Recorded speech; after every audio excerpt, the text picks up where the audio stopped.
आज Doubtnut app download करें। Doubtnut पर अपने सभी गणित, रसायन विज्ञान, भौतिक विज्ञान और जीव विज्ञान के डाउट्स का करो सफाया। बस प्रश्न की फोटो खींचो, एक ही प्रश्न को क्रॉप करो और तुरंत वीडियो सोल्यूशन पाओ। अभी डाउनलोड करें। निम्नलिखित कथनों में से कौन सा कथन सही नहीं है? पहला, यदि वेग और त्वरण के चिन्ह विपरीत हैं तो वस्तु मंदित हो रही है। दूसरा, यदि किसी क्षण पर वेग शून्य है तो उस क्षण पर त्वरण भी शून्य होगा। तीसरा, यदि किसी समयंतराल के लिए वेग शून्य है तो उस समयंतराल में किसी क्षण त्वरण भी शून्य होगा। चौथा, यदि अवस्थिति और वेग के चिन्ह विपरीत हैं तो वस्तु मूल बिंदु की ओर जा रही है। तो देखिए दोस्तों, यहाँ पे 4 कथन दिया है, हमको बताना है कि कौन सा सही नहीं है, मतलब कौन सा गलत कथन है। ठीक है, तो हम लोग देखते जाते हैं दोस्तों। पहला कथन हम देखते हैं। पहला कथन में क्या बोला है दोस्तों? यदि वेग और त्वरण के चिन्ह विपरीत है बोला है तो वस्तु मंदित हो रही कि नहीं, ये पूछा है। तो वेग वेग मान लो दोस्तों धनात्मक है, ठीक है, और त्वरण जो होता है, त्वरण वो क्या है, ऋणात्मक है मान लो। ठीक है, तो ऐसा कंडीशन कब मिलता है दोस्तों हमको? देखिए, ये कब मिलता है? जब वस्तु जो है ना, धरती से ऊपर की ओर फेंकी जाती है। ठीक है, आ, मान लेते हैं दोस्तों, जैसे ये हमारी एक वस्तु है दोस्तों। ठीक है, ये हमारी एक वस्तु है, इसको हमने क्या किया दोस्तों, धरती से ऊपर फेंका। ये देखिए दोस्तों, मान लीजिए कि ये हमारी पृथ्वी सतह है। ठीक है, और इस वस्तु को हमने ऐसे ऊपर फेंका दोस्तों, ये कोई एक वस्तु है। तो क्या होती है दोस्तों, जो पृथ्वी है ना, वस्तु पर बल लगाएगी दोस्तों, है ना, नीचे की ओर। ये बल क्या होती है, इसके भार के बराबर होता है एम जी। एम क्या होगा, ये वस्तु का द्रव्यमान है, जी हमारा गुरुत्वीय त्वरण है। ठीक है दोस्तों, तो यहाँ पर देखिए दोस्तों, जब हम फेंक रहे हैं तो यहाँ पर वेग हमारा क्या है, धनात्मक है। ठीक है, लेकिन यहाँ पर त्वरण क्या हो रहा है दोस्तों, जब वस्तु ऊपर की ओर फेंकती है तो यहाँ पर त्वरण हमारा ऋणात्मक है दोस्तों। ठीक है, यहाँ पर त्वरण हमारा ऋण जी है दोस्तों। ठीक है, गुरुत्वीय त्वरण, और ये धनात्मक है।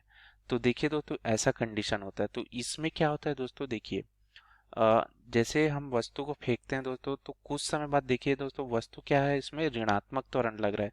तो ये धीरे धीरे क्या हो जाती है, इसकी जो गति है वो कम होती जाती है दोस्तों, है ना। और कम होते होते क्या हो जाती है, ये धरती पर आके फिर से गिर जाती है।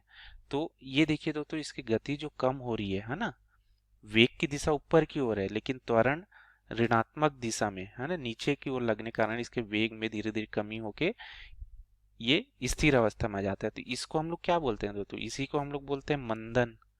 ठीक है, ये हमारा क्या कहलाता है, मंदन।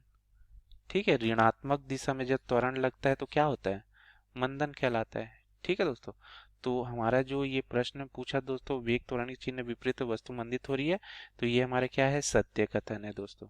ठीक है, अब देखिए दूसरा देखते हैं। यदि किसी क्षण पर वेग शून्य है बोल रहा है दोस्तों, ठीक है, तो उस क्षण पर त्वरण भी शून्य होगा। ये देखिए, तो ये तो हमने पहला का कर लिया दोस्तों। दूसरा अब देखते हैं। ठीक है, ये दोस्तों हमारा दूसरा ऑप्शन दिया है, यदि किसी क्षण पर वेग शून्य है तो उस क्षण पर त्वरण भी शून्य होगा। तो देखिए दोस्तों, त्वरण का जो हमारा सूत्र होता है दोस्तों, क्या होता है, वेग में परिवर्तन बटा समय। तो देखिए दोस्तों, प्रश्न में क्या बोला है, उस क्षण, है ना, एक क्षण जो बोला है दोस्तों, उसमें क्या है, वेग शून्य है बोल रहा है। ठीक है, तो उस क्षण पर अगर हम देखते हैं दोस्तों, ठीक है, तो वेग में परिवर्तन क्या हो रहा है दोस्तों, उस क्षण के लिए शून्य ही है दोस्तों। ठीक है, तो यहाँ पर हमको क्या मिलेगा दोस्तों, ये शून्य के ही बराबर मिलेगा। ठीक है, तो यहाँ पर हमको क्या बोला है, उस क्षण पर त्वरण भी क्या है, शून्य है। तो ये भी सत्य कथन है। ठीक है, तीसरा यहाँ देखते हैं दोस्तों, यदि किसी समयांतराल के वेग शून्य है तो उस समयांतराल में किसी क्षण त्वरण जो है, त्वरण भी शून्य होगा, ये बोला है। तो यहाँ पर देखिए दोस्तों, हमारा फिर से यही सूत्र है दोस्तों, त्वरण वेग में परिवर्तन बटा समयांतराल लिख सकते हैं। यहाँ पर त्वरण क्या हो जाएगा, वेग में परिवर्तन बटा समयांतराल। तो देखिए दोस्तों, उस समयांतराल के लिए बोल दिया है कि वहां वेग शून्य है दोस्तों। तो मतलब वहां पर क्या हो रही है दोस्तों, उस समयंतराल में अगर बात करेंगे उस पर्टिकुलर समयंतराल के लिए, तो वहां पर जो प्रारंभिक वेग भी शून्य है, अंतिम वेग भी शून्य है। ठीक है, तो वेग में परिवर्तन क्या है, शून्य के ही बराबर है। ठीक है दोस्तों, तो यहाँ पर भी हमको क्या मिलेगी, इस समयंतराल के लिए अगर बात करेंगे, ठीक है, शून्य ही मिलेगा। तो ये हमारा तीसरा ऑप्शन भी क्या है, सत्य कथन हो रहा है। ठीक है, चौथा देखते हैं दोस्तों, यदि अवस्थिति और वेग के चिन्ह विपरीत है तो वस्तु मूल बिंदु की ओर जा रही है। अब देखिए दोस्तों, यहाँ पर चौथा ऑप्शन जो दिया है, चौथा ऑप्शन जैसे वेग बोल रहा है दोस्तों, वेग और अवस्थिति, अवस्थिति मतलब उसकी स्थिति। तो अगर दोनों का चिन्ह विपरीत है दोस्तों, मान लीजिए यहाँ पर मैं ये इस तरीके से बना रहा हूँ, तो ये जैसे वेग की दिशा बता रही है दोस्तों, तो वस्तु जब देखिए आगे बढ़ेगा दोस्तों, है ना, वेग की दिशा धनात्मक मतलब वस्तु आगे बढ़ रही है, तो उसकी अवस्थिति क्या होगी दोस्तों, अवस्थिति भी आगे की ओर ही होगी, है ना। वेग की दिशा अगर इस तरफ है तो उसकी अवस्थिति अगर इसको आर से दर्शाते हैं तो वो भी उसी दिशा में होगी दोस्तों। लेकिन प्रश्न में क्या बोला है, यहाँ पर अपोजिट दिशा में बोल रही दोस्तों, अवस्थिति मतलब स्थिति, तो ये संभव नहीं है दोस्तों। ठीक है, तो हमारा जो चौथा बोला है ये हमारा क्या हो रहा है दोस्तों, असत्य कथन हो रहा है। ठीक है, तो इस प्रश्न का जो सही उत्तर है दोस्तों, कौन सा गलत कथन है, चौथा ऑप्शन इसका सही नहीं है दोस्तों। ठीक है, यही इसका उत्तर था दोस्तों। धन्यवाद।